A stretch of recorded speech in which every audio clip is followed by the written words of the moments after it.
Hi, I'm Anna, and welcome to the D2 Audible Cheat Sheets.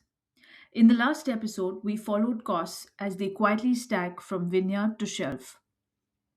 Today, we're doing something that sounds simple but changes how you see the whole wine world once it clicks. We're mapping the types of businesses that actually make wine. Because producer is not one thing. When you pick up a bottle, the name on the front might belong to an estate that farmed the grapes and made the wine, or it might belong to a merchant who bought juice, wine, or grapes, then blended, matured, bottled, and sold it under their own label. Or it might be a grower's fruit turned into wine at a shared facility. Or a brand built by someone who doesn't own vineyards or a winery at all. So today is about categories, yes, but more than that, it's about control, risk, cash flow, and margin. Who controls style?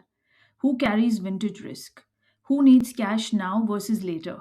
And who can scale? Let's start with the cleanest, most intuitive model. An estate producer makes wine from its own vineyards, either owned or leased. The core advantage is control. The estate can make the style it wants and maintain quality control from grape to bottle. And there's also a financial upside. The profit from producing the wine belongs to the estate. If they also sell it directly without intermediaries, they can capture most of the profit that would otherwise be shared down the chain. There's also a marketing advantage that matters in the real world: authenticity. Consumers often respond to wines presented as estate bottled, even though the exact terminology varies by country and isn't always legally controlled. Estates can tell a detailed story because they know exactly where the fruit came from and exactly how the wine was made. That origin story, site, parcels, decisions, becomes part of the brand. But the estate model has two very real pressures.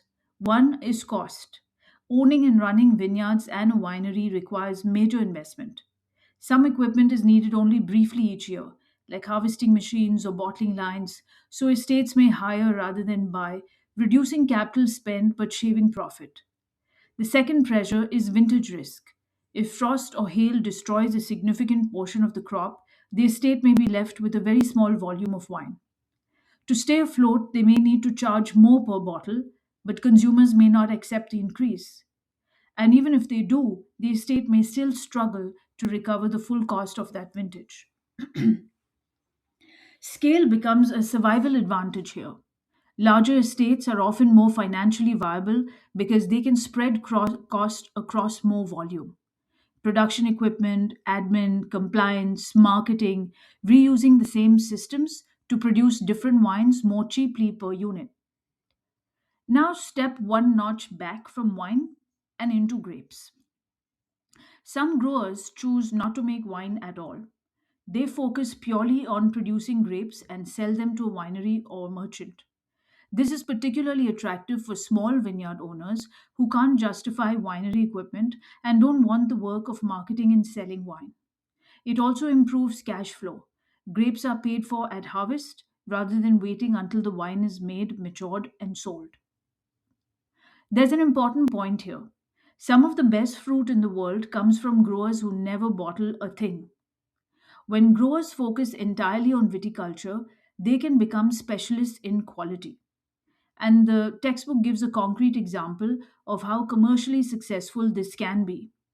Beckstoffer vineyards, known for Cabernet Sauvignon from prime Napa sites and other Californian vineyards.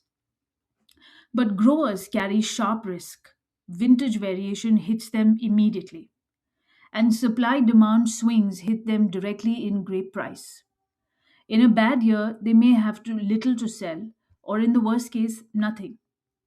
Yes, a general shortage can lift the price of healthy fruit, but it doesn't always compensate for volume loss. In a glut year, or where competition is high, growers may need to lower price and may not sell all their fruit, turning a year's work into reduced profit or a loss. Growers also choose how they sell: contract or spot market. Contracts can be for one vintage or multiple vintages, sometimes many years. The advantage is stability, a clearer expectation of sale and price. The contract may include quality specifications. If grapes don't hit the required standard, they can be rejected or paid at a lower price. Longer term contracts often lead to deeper working relationships, and sometimes the winery or merchant actively works with the grower to shape fruit quality for that brand. The spot market is the opposite energy. It's grapes sold after harvest without a contract. It can reward the grower in shorter years. Spot prices can beat contract prices. But in glut years, spot prices can fall below contract levels. Higher risk, potentially higher reward. Now there's an in between model that still shows up in classic regions. Grower producers are growers who make wine from their grapes and then sell that wine to a merchant for maturation and bottling. Burgundy is a traditional example where this approach has remained fairly common. The grower producer gives up control of the finished style because the merchant decides maturation choices and may blend wines from different producers. The upside is cost and capability.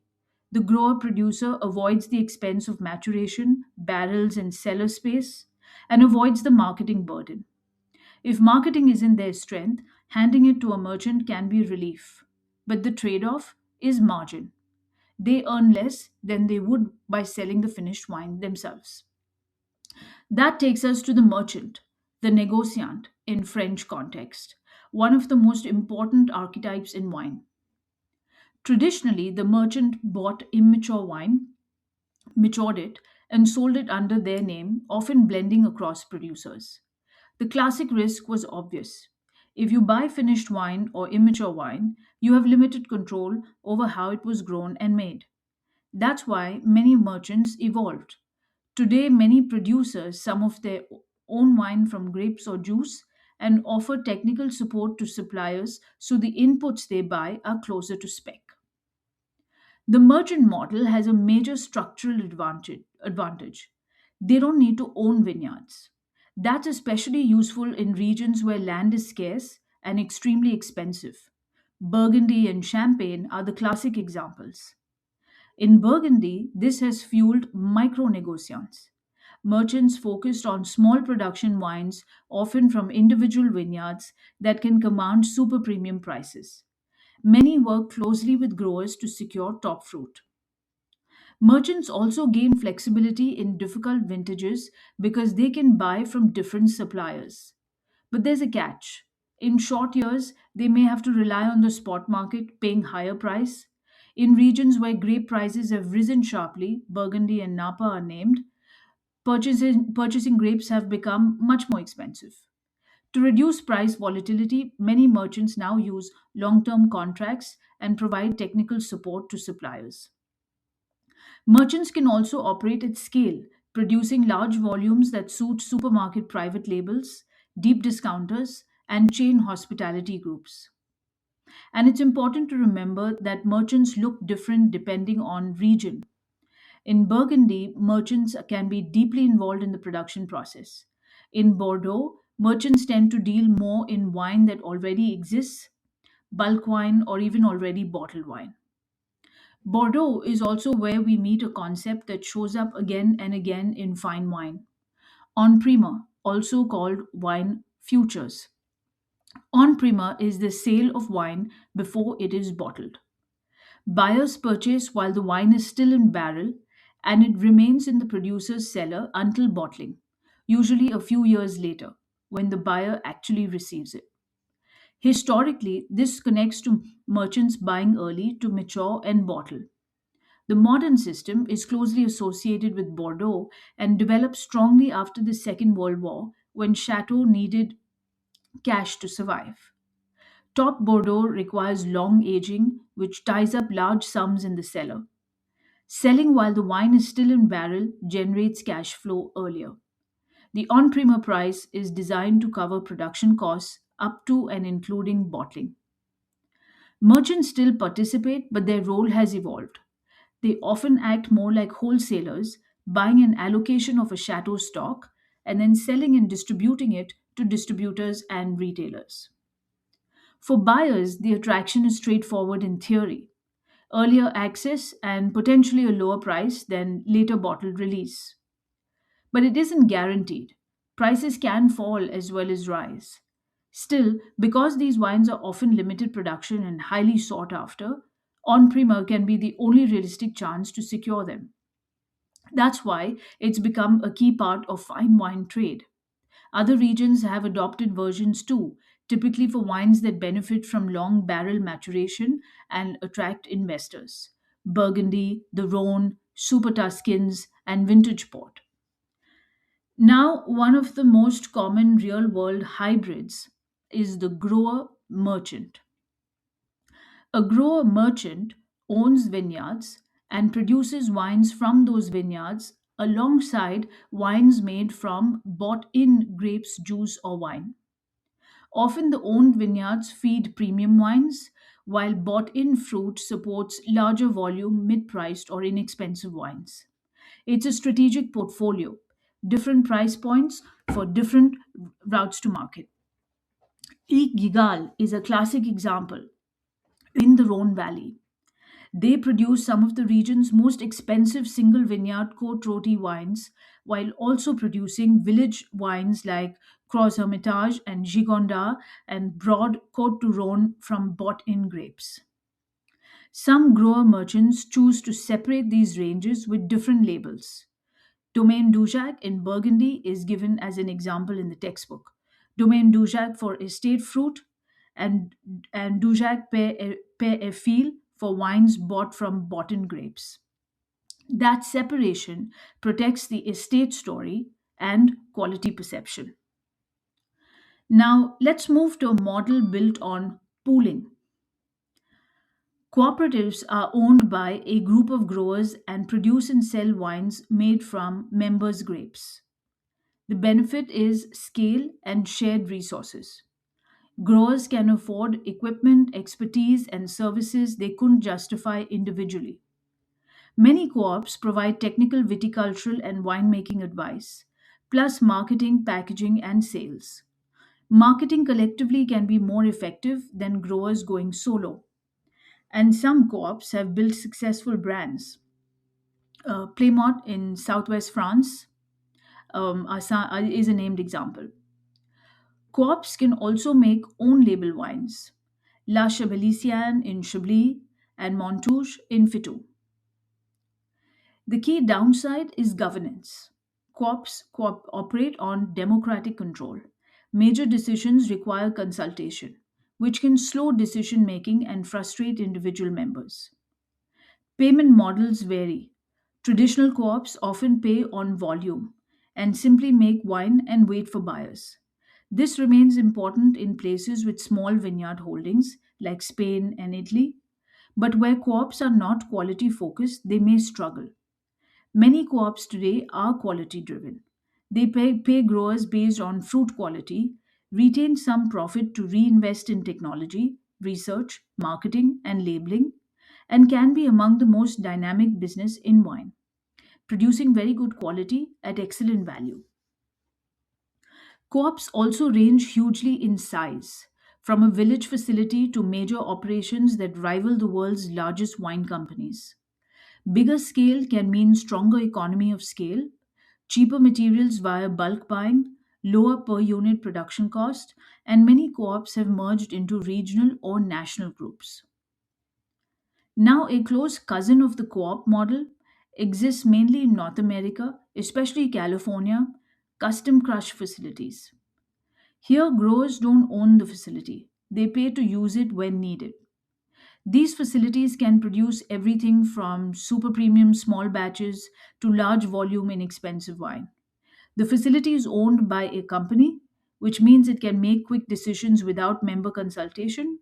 The finished wine goes back to the grower who markets it and keeps the sales profit.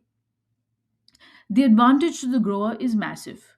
No need to invest in equipment, access to professional winemakers, ability to focus on grape growing and marketing. That's why this model thrives in regions with many small or new producers. The risk is relationship and communication. The grower hands production to a third party, so it's vital that the facility understands and executes the grower's desired style. Otherwise, the grower pays to make a wine they didn't want. This idea extends into an even lighter asset model, the virtual winery. A virtual winery, again largely a North American term, is run by someone who owns neither vineyards nor winemaking facilities. They buy grapes or juice and either rent space at another winery or use a custom crush facility. These range from solo winemakers making tiny super premium lots to organizations building larger volume brands. Finally, zoom right out to the top of the pyramid. The wine industry is still dominated by small and medium businesses compared to spirits and beer, but conglomerates exist. These are large companies that may span multiple stages of the supply chain, from production to distribution, and sometimes beyond wine into broader alcohol portfolios. A major example in production is E&J Gallo in California, associated with large brands such as Gallo Family Vineyards, Barefoot, and Carlo Rossi. These companies still represent a small share of global production, but their size gives them negotiating power. They can strike hard bargains when buying grapes, juice, and wine, and when selling to retailers. They can also reduce the need to pay intermediaries by owning parts of the chain and establishing regional marketing offices in key markets. There's also a trend of major companies from outside wine buying into wine. Luxury groups have acquired prestigious brands, and even insurance companies have invested in vineyards as part of their portfolios. The textbook then offers portraits that help you hold scale in your head. A large company portrait shows a family owned business founded in 1933 in Modesto with thousands of employees, significant vineyard holdings, a portfolio spanning inexpensive to super premium, wide distribution, and operations that include production capabilities like glass manufacturing. The point of this portrait isn't trivia, it's the reminder that scale can create control over inputs, packaging, distribution, and pricing power. A medium sized portrait shows an Italian producer built on a core base, expanding strategically into high value vineyard holdings before prices rose, combining high volume, mid priced wines with a top tier of single vineyard premium and super premium wines, sourcing from both owned vineyards and grower managed closely with technical supervision and exporting heavily with key markets. The point here is balance. Volume supports stability, prestige wines support brand equity and margin. A small company portrait shows an estate that makes wine exclusively from its own vineyards, certified organic and biodynamic, using ambient yeast, avoiding fining and filtering, producing varietal wines sold at premium and super premium prices, much sold on allocation to loyal customers, exporting widely, and belonging to a private association that shares knowledge and promotes collectively. The point here is focus. High identity, strong story, controlled scarcity, and often direct to consumer power. So, if you take one thing from today, let it be this: producer is a spectrum of business models. Each model makes different trade offs between control and cost, security and upside, cash flow versus margin later, and flexibility versus identity. And once you see those trade offs, the route to market starts to make a lot more sense because you'll understand why some businesses need intermediaries, why others avoid them, and why margins sit where they do. I do hope this helps you prep. I'll see you in the next episode where we map how wine actually gets to market and who takes their slice along the way.